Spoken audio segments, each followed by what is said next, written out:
I think I find this. This is an engine test stand. Extremely interesting. You got the fuel tanks up there. There's some piping back here.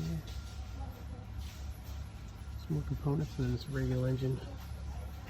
This big cool wooden prop. That'd be awesome. Just hang it on your wall like that.